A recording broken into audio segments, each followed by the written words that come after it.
iPhone 17 के launch में अब 1 महीने से भी कम का टाइम बचा है और इस साल एप्पल कुछ ऐसे बड़े अपडेट्स करने वाला है जो आज तक उसने कभी नहीं करे। तो इस वीडियो में आपको बताऊंगा क्या फाइनल डिजाइन रहने वाला है iPhone 17 क्या डिटेल में एक्सप्लेन करूंगा कौन से अपडेट्स मिलने वाले हैं iPhone 17 Pro सीरीज में और क्या iPhone 17 अपनी हाइट पे खड़ा हो पाएगा या नहीं। iPhone 11 वो पहला आईफोन था जिसके साथ एप्पल ने पहली बार प्रो सीरीज को इंट्रोड्यूस किया था, पर तब से लेकर अब iPhone 16 का टाइम आ चुका है जहाँ अभी तक एप्पल ने इस डिजाइन को बिल्कुल अपग्रेड नहीं किया है, जो फाइनली iPhone 17 Pro सीरीज में अब चेंज होने वाला है, जहाँ अब हमें एक नया कैमरा बार वाला डिजाइन देखने को मिलेगा। रिपोर्ट्स के हिसाब से 2 नए कलर्स भी एप्पल ऐड करने वाला है, डार्क ब्लू और ब्राइट ऑरेंज, और सिमेट्री को मेंटेन करने के लिए एप्पल ने फ्लैश और लाइडार सेंसर को राइट साइड पूरा शिफ्ट कर दिया है, जो रिसेंटली एक एप्पल एम्प्लॉय ने लीक करके अब कंफर्म भी कर दिया है। डिजाइन में एक जगह ऐसी भी है जहाँ लोगों के काफी ज्यादा मिक्स रिएक्शन आ रहे हैं, वो है ये डुअल टोन फिनिश। काफी लोग इसे रिफ्रेशिंग बोल रहे हैं और काफी लोग छपरी, बट पर्सनली मुझे डिजाइन काफी अच्छा लगा क्योंकि इसके पीछे एक काफी बड़ा रीजन भी है जिसका नाम है मैगसेफ चार्जिंग। ओवरऑल फोन एक मेटल यूनिबॉडी के डिजाइन के साथ आने वाला है, पर मैगसेफ चार्जिंग को सपोर्ट करने के लिए हमें एक ग्लास कटआउट देखने को मिलेगा क्योंकि मैगसेफ एल्यूमिनियम या टाइटेनियम के थ्रू चार्जिंग सपोर्ट नहीं करता है, जिसके बारे में एक बड़ी खबर ये भी निकल के आई है कि इस बार एप्पल हो सकता है 50 वॉट्स की मैगसेफ चार्जिंग का सपोर्ट दे दे, जो मेरे हिसाब से एक्सक्लूसिव रहने वाला है प्रो सीरीज के लिए, क्योंकि ये पहली आईफोन की सीरीज होगी जिसमें हमें डेडिकेटेड वेपर कूलिंग चेंबर मिलने वाला है, जिससे मैगसेफ चार्जिंग यूज करने पे भी फोन उतना गर्म नहीं होगा। जहां इस साल हमें रिवर्स वायरलेस चार्जिंग का भी फीचर मिलने वाला है। फोन की बैक से हट के फ्रंट की बात करूँ तो यहाँ हमें 3 बड़े चेंजेस मिलने वाले हैं, जहाँ अब हमें iPhone 17 Pro सीरीज में सैमसंग की तरह एंटी रिफ्लेक्टिव कोटिंग देखने को मिलेगी, जिससे नेचुरल एनवायरनमेंट में डिस्प्ले की व्यूइंग एक्सपीरियंस काफी अच्छी हो जाएगी। डायनामिक आइलैंड का कटआउट भी इस बार एप्पल प्रो सीरीज में और छोटा करने वाला है, जिसके नीचे अब हमें 24 मेगापिक्सल का हाई क्वालिटी सेल्फी कैमरा देखने को मिलेगा, जो फाइनली 12 मेगापिक्सल से अपग्रेड होने वाला है। अभी तक जो लीक्स हमें देखने को मिले हैं उससे एक बात तो कंफर्म हो गई कि एप्पल अपनी प्रो सीरीज के साथ इस बार ऑल आउट जाने वाला है, जो अब हम कैमरा और परफॉर्मेंस से भी डिस्कस करेंगे क्योंकि यहाँ भी काफी इंटरेस्टिंग चेंजेस हमें मिलने वाले हैं। iPhone 17 Pro सीरीज में अब टेलीफोटो कैमरा 24 मेगापिक्सल से 48 मेगापिक्सल पे अपग्रेड होने वाला है, जिसकी ऑप्टिकल रेंज 5x से डाउनग्रेड होकर अब 3.5x होने वाली है,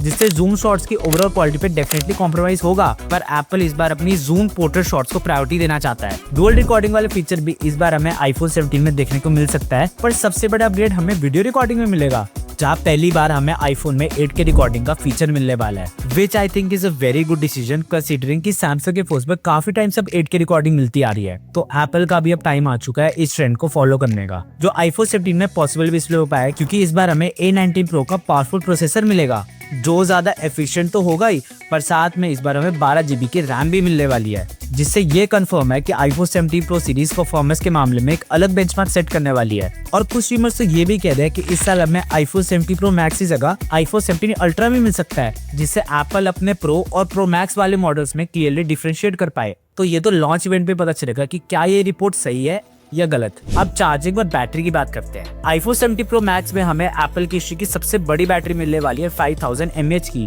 जो आज के स्टैंडर्ड के हिसाब से ऑन पेपर आपको छोटी लग सकती है, बट इसका overall battery backup Samsung S25 Ultra को भी क्लियरली बीट कर सकता है। बाकी वायर चार्जिंग की स्पीड अभी भी एप्पल सिर्फ 35 वॉट की रखने वाला है, जो सच बात बताओ तो मुझे समझ ही नहीं आ रहा है। मैक्सवेल चार्जिंग जो बहुत कम लोग यूज करते हैं उसे 50 वॉट की दे सकते हैं, पर वायर चार्जिंग जो सारी पॉपुलेशन यूज करती है उसकी स्पीड ये नहीं बढ़ा सकते। पर अब बात करते हैं उस आईफोन की जिसकी स्मार्टफोन इंडस्ट्री में सब वेट कर रहे हैं, जो है iPhone 17 Air। अब आपको ये तो पता ही होगा कि ये फोन से 5.5 mm की थिकनेस के साथ आने वाला है और इसे एप्पल iPhone 17 और iPhone 17 Pro के बीच में पोजीशन करने वाला है। तो देखते हैं कि क्या ऐसी चीजें हैं जो हमें स्टैंडर्ड आईफोन से इस आईफोन में बेटर मिलेगी। तो पहला डिफरेंस हमें डिस्प्ले में देखने को मिलेगा, जहाँ iPhone 17 में हमें 6.3 इंचेस की डिस्प्ले मिलने वाली है, वही iPhone 17 Air में हमें 6.6 इंचेस की डिस्प्ले मिलेगी। प्रो मॉडल्स की तरह इस आईफोन में हमें ऑलवेज ऑन डिस्प्ले के साथ एप्पल की A90 Pro चिप मिलेगी। हालांकि बैटरी को सेव करने के लिए इस फोन में हमें 6 GPU कोर्स की जगह सिर्फ 5 GPU कोर्स देखने को मिलेंगे। और कैमरास में एक हमें काफी बड़ा डाउनग्रेड मिलने वाला है कि इस आईफोन में हमें सिर्फ एक सिंगल कैमरा मिलेगा,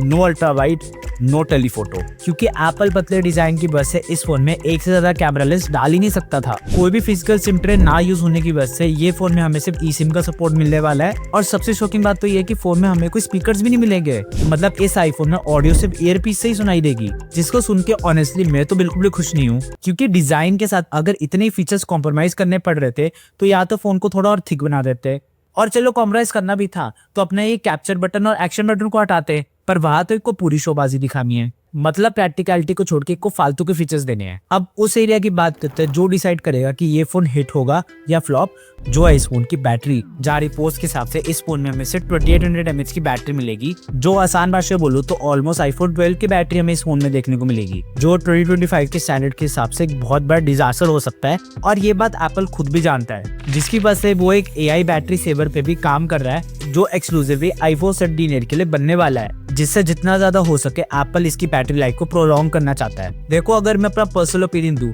अगर इस फोन की बैटरी 6 आवर्स की रहती है तब तो ये फोन मार्केट में चल सकता है, पर अगर इसका बैटरी लाइफ कहीं भी 6 आवर्स से कम रहता है तो ये आईफोन भी अपने आईफोन मिनी मॉडल्स की तरह ही फ्लॉप होने वाला है। और कुछ दिनों में तो गूगल भी अपनी पिक्सल 10 सीरीज लॉन्च करने वाला है, जिसमें हमें कुछ ऐसे अपग्रेड्स देखने को मिलेंगे जो इसे परफेक्ट आईफोन 17 के लिए ना सकते हैं। जिसके बारे में जानने के लिए आपको लेफ्ट वाली वीडियो पे क्लिक करना है, और वीडियो अच्छी लगी तो सर्कल पे क्लिक करके सब्सक्राइब कर लेना है।